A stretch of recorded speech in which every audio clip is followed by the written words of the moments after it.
ఈశ్వరమైన అంటే ఆమె వైద్య ఆమె చేసిన చదువుగా అందరికీ తల్లినాడు. అంటే రాష్ట్రంలో ఉన్నటువంటి మా పూర్వజులందరికీ తల్లినాడు. ఆ రోజుల్లో మలపేట్, కొత్తపేట్, చిత్తూరు ఎదుగుదల ప్రాంతంలో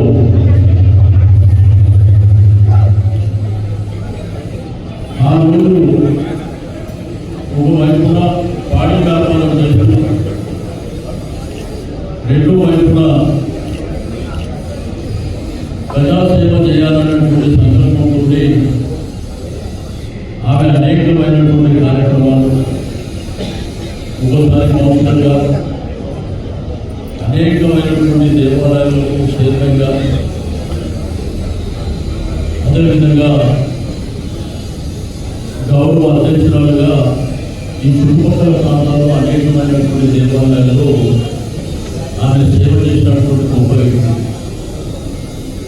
ఈశ్వరమ్మ యాదవ్ అంటే నీతి నిజాయితీ. తనకు పరంపరగా వచ్చినటువంటి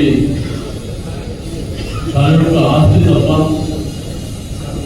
వేరే వాళ్ళ మీద, వేరే వాళ్ళ ఆస్తుల మీద కానీ లేకపోతే రాజకీయాలలో ఏదో సంపాదించుకోవాలనేటువంటి సంకల్పం కానీ లేకుండా ఉన్నదాంట్లో ఆమెనే ఇందుకమైనటువంటి సహాయం చేస్తూ ఈ ప్రాంతంలో చాలా మంది ఆమెని ఈశ్వరమ్మ యాదవే కాకుండా ఈశ్వరక్క అని చెప్పి చిన్నప్పుడు పెద్దలందరికీ ఇష్టపడారు. ఆమె ఎంతో మందికి ఏడనిపించినటువంటి వ్యక్తి. అంటే ఈ ప్రాంతంలోనే కాకుండా ఆంధ్ర ప్రాంతం వాళ్ళకు కూడా ఏడనిపించినటువంటి మన వ్యక్తి. సరే, నిన్న కూడా జరిగినటువంటి సంఘటన మీకు అందరికీ తెలుసు. కొంతమందికి ఏంటంటే అహంకారం ఎక్కువైపోయింది. అంటే రాష్ట్రంలో అగ్రకుల అహంకారం అనేది కొంతమంది బాగా మస్తి పట్టి వారు మాట్లాడేటువంటి భాష. దీంట్లో ఈశ్వరంగా కూర్చొని మాట్లాడినటువంటి వ్యక్తులు ఈమె వయసు రీత్యా ఒక నైనామను అమ్మమ్మను అయ్యేటువంటి ఆ వయసులో ఉన్నటువంటి వ్యక్తిని పట్టుకొని మరి రమారామే 22 ఏళ్ళ వయసులో ఉన్నటువంటి ఆ తల్లిని పట్టుకొని నీచమైనటువంటి పూజలు చేసినటువంటి కూడా మనం చూసాం. మీరు కొట్లాడుకుంటారా, మీ పార్టీలో కొట్లాడుకుంటారా, కొట్టుకుంటారా, అది మీ ఇష్టం. కానీ మా జాతి దగ్గరకు వస్తే, మా బడుగు బలహీన వర్గాల దగ్గరకు వస్తే వదిలిపెట్టే సమస్యనే లేదని చెప్పి నేను ఈ సందర్భంగా తెలియజేస్తూ ఉన్నా. నేను పోలీస్ కమిషనర్ గారికి, కన్సల్ట్ పోలీస్ డిపార్ట్మెంట్ ఏదైతే మన్సూరాబాద్ కానీ, ఎల్బీ గారు కానీ, అదేవిధంగా ఇక్కడ ఉన్నటువంటి ఉన్నత అధికారులు కూడా నేను రిక్వెస్ట్ చేస్తున్నా, ఇమ్మీడియట్ గా వాళ్ళ మీద కేసు పెట్టి అరెస్ట్ చేయండి. ఏది మీరు వీడియో ఆ రిజల్ట్స్ చూస్తే, అరే ఒక ఇంట్లోకి 100 మంది కర్రలు పట్టుకొని, రాళ్ళు పట్టుకొని, అంటే ఏం జరుగుతుంది రాష్ట్రంలో? ఒక భయం భక్తి లేదా? అంటే నాటాడాలంటే ఒక భయం లేదా? కాబట్టి ఈ విధమైనటువంటి, అదే మా ఊళ్ళు మా తల్లి లాంటి వ్యక్తి మీద ఈ విధమైనటువంటి అనారోగ్యకరమైనటువంటి భాష మాట్లాడేదని రోడ్డు మీద ధర్నా చేస్తేనేమో మనం అరెస్ట్ చేస్తారు. మరి ఇన్నాళ్ళకే 100 మంది కర్రలతోని రాళ్ళతో వస్తాయేమో వాళ్ళు ఏమన్నారా? అంటే కొట్టుకోండి, సావండి, మీ ఇష్టం అంటున్నా. కాబట్టి మేము ఈశ్వరమ్మ యాదవ్ గారికి మేమందరం సంఘీభావం చెప్పడానికి, మా తల్లికి మేము ధైర్యంగా ఉండమని చెప్తున్నాం. మేము ఉంటాం, ఇంకా భయపడవలసినటువంటి అవసరం లేదు. మీరు కానీ, మీ కుటుంబం కానీ, ఇక్కడ ఉన్నటువంటి మేమే కాకుండా రాష్ట్రంలో ఉన్నటువంటి బడుగు బలహీన వర్గాలందరినీ ఇంకా ఉండాలనేటువంటి విషయాన్ని నేను ఈ సందర్భంగా తెలియజేస్తా ఉన్నా.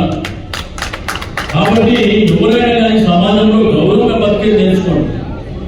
అంతేగాని ఇంకా మేము దౌర్జన్యాలు చేస్తాం, మా అయ్యలు, మా తాతలు, మా జాగీరు రాసించారు, ఇదంతా ఏ విధంగా మా జాగిరి, మా తాత జాగిరి, ఈ జాగీర్లు అన్ని పోయినాయి. బిడ్డ మా సంఘం ఇట్లా చూడాలనుకుంటే చూపిస్తాం. మేము ఎంకపోయే సమస్య లేదు. రాబోయే కాలంలో మా రుచి కూడా చూస్తామంటే చూపిస్తాం. ఇప్పటికైనా కానీ ప్రభుత్వం బాధ్యతగా ఈ విషయాన్ని సీరియస్ గా తీసుకోవాలి. నేను ఇంకా అంటుంటే కానీ ఆమె నా ప్రభుత్వంలోనే పదవి ఇచ్చింది కాబట్టి నేను ఎక్కువ మాట్లాడతలేదు. నేను అనాలంటే ఇంకా బయటకు వచ్చి చాలా మాట్లాడతాను.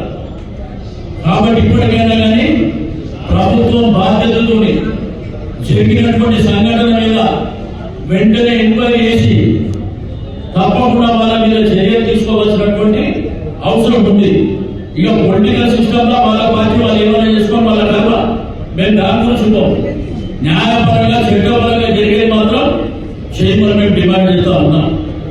రాష్ట్రంలో కొంతమంది నేను కూడా అగ్రకులాలను అందరూ బాగా పరిచి అహంకారం పెరిగిపోయి ఆస్తి ఐశ్వర్యాలు పెరిగిపోయి విచ్చలపడి ధనంతో పరితగించి అంటే మనుషుల మీద పడి మా ఇష్టం ఉన్నట్టు మాట్లాడతాం, మా ఇష్టం ఉన్నట్టు ఓన్ పడతాం అని కొడతామంటే బిడ్డ జాగ్రత్తగా ఉండండి. సమాజం మేలుకొని ఉన్నది. ఒక్క పిలిపిస్తే రాష్ట్రం అలా గౌరవమైతుందని గుర్తుపెట్టుకోండి. ఎందుకంటే ఇప్పటికీ మేము మర్యాదగా ఉండాలి, బాధ్యత ఉండాలి, గౌరవంగా ఉండాలని మేము కోరుకుంటున్నాం. ఆ పద్ధతిలోనే మేము ఉన్నాం. ఇక మీద మాత్రం ఇటువంటి అరాచక ఏ మారుమూల గ్రామంలో జరిగినా కానీ అందరం కలిసి ఆ ప్రాంతానికి పోతాం. వాళ్ళుంటారో మేము చేసుకుంటాం. కాబట్టి ఇప్పటికైనా కానీ బాధ్యతగా ప్రవర్తించండి. బాధ్యతగా ప్రవర్తించి ఒక తల్లి లాంటి, ఒక నైనమ్మ అమ్మమ్మ లాంటి ఆ వయసు ఉన్నటువంటి పెద్దవాళ్ళని పట్టుకొని మీరు పువ్వుమాట మాట్లాడకుండా నేను చూస్తే అదంతా ఆ ఇష్ట సమస్య ఏంటంట. అది మర్చిపోవాలంట. ఎట్లా మర్చిపోతారు? రోజు టీవీలో అదే చూపిస్తుంది కదా, సోషల్ మీడియాలో తెలియగానే అదే కనిపిస్తుంది కదా. ఎట్లా మర్చిపోతారు? అంటే అనేసి మర్చిపోతాం. అంటే మాకు పోలేదా మేము అన్నింటి మీరు మాట్లాడిన భాష మేము మాట్లాడమా? సంస్కారం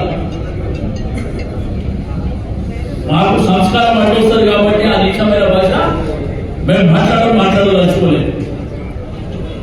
కాబట్టి ఈశ్వరమ్మ యాదవ్ గారి బట్టి 3 రోజుల నుంచి మీరు చూస్తున్నారు. సంఘాలు కానీ, మరి విద్యార్థుల సంఘాలు కానీ, బీసీ సంఘాలు కానీ, యాదవ్ సంఘాలు, కుటుంబ సంఘాలు, గౌడ సంఘం, ముద్రా సంఘం, ముందు కాపులు కానీ, ఎస్సీలు కానీ, దళితులు, ట్రైబల్స్, మైనారిటీలు అందరూ కూడా ఆమె, ఎందుకంటే ఆమె ఈ ప్రాంతంలో ఎంత సేవ చేస్తే అంత అభిమానం ఉంటుంది, మీరు గుర్తుంచుకోవాలి. కాబట్టి ఇక్కడైనా బుద్ధి తెచ్చుకొని బుద్ధిగా మసలి నేర్చుకోవాలని చెప్పి నేను సందర్భంగా తెలియజేస్తూ సెలవు తీసుకుంటే మీరు ఏమన్నా అడుగుతారు. ఇప్పుడు ఇంకా 4 రోజులైతే ఇది అయిపోతుంది. రేపు నీ మనవాడు ఎట్లా రాజకీయంలోకి వచ్చి ఎట్లా గెలుస్తాడో సవాల్ అవన్నీ మేము కూడా చూస్తాం. ఎట్లా రావాలో మాకు తెలుసు, ఎట్లా పోవాలో మాకు తెలుసు. నేను కులాలను తెచ్చిందా, వ్యక్తిని తెచ్చిందా కాదు. ఈశ్వరమ్మ యాదవ్ గారిని పట్టుకొని డైరెక్ట్ తిరిగింది కదా, మీ మీడియాలో వచ్చింది కదా. దాంట్లో ఇప్పుడు ఈశ్వరమ్మ యాదవ్ తింటే ఒంటి తిట్టినట్టు మన అందరు తిట్టినట్టు కదా, అది స్పష్టంగా ఉన్నది కదా. ఇక రాజకీయాలలో మీరు మాన్య దొక్కుతారా, పంట పెడతారా చూపిస్తాం. మేము కూడా మా నెలలో ఎట్లా పంట పెట్టాలి, ఎట్లా లేపాలి, మేము అమాయకులం కనిపిస్తున్నామా? కాబట్టి టైం వస్తుంది. టైం ఒక్కరికి 8 గంటలకే కాదు, రాష్ట్రానికి కూడా వస్తుంది. గుర్తుపెట్టుకోవాలి. సమాజం మేలుకొని ఉన్నది. గతంలో ఏంటంటే 10-15 ఏళ్ల కింద సమాజం మేలుకోలేదు. ఇప్పుడు ప్రతి ఒక్కరు మేలుకోనున్నారు. ఉస్మానియా యూనివర్సిటీ, కాకతీయ యూనివర్సిటీలలో కూడా లేచి నిలబడ్డారు ఇప్పుడు. కాబట్టి ఇప్పటికైనా కానీ బాధ్యతగా నేను ప్రభుత్వానికి డిమాండ్ చేస్తున్నా, వెంటనే చట్టపరమైనటువంటి చర్య తీసుకోండి. లేదు ఒక ఇంట్లోకి 100 మంది కర్రలు